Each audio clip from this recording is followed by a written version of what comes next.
don't live in Cameroon. And I challenge some of the members of this panel that they should move to this country and let's join the fight. It's easy to sit in your comfort zone and be doing grandstanding. I followed the previous panel. Most of them were doing grandstanding because they don't live in country. Let them come back. Let them join us. Let us protest. Let us fight against the regime. But for people to sit over there and keep on educating us, telling us what to do, trying to teach us what we are supposed to do, I find that a little bit dishonest. Thank you.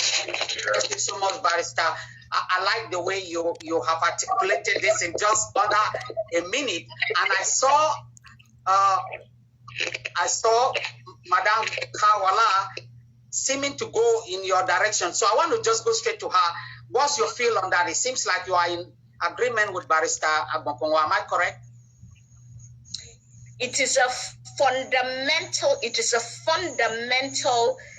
disregard for democracy for people who do not live in a space to be making decisions about that space to the point of deciding on war and financing war.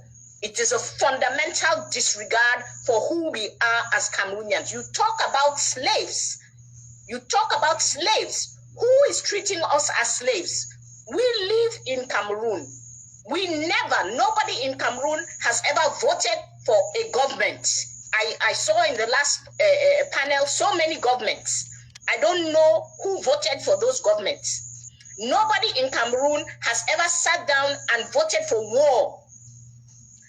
We found ourselves in the middle of a war, and today we are burying children because people thousands of miles away, who, by the way, made a choice, because those of us who live in Cameroon, we choose to live in Cameroon, and we do so at the risk and peril of our lives.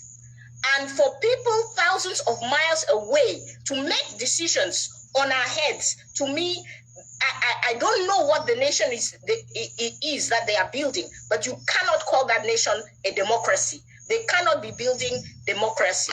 So it is absolutely necessary that at this stage, we go to the ground. As I said, I was in Kumba yesterday, and I spent my time asking the people on the ground, how do we get out of the crisis?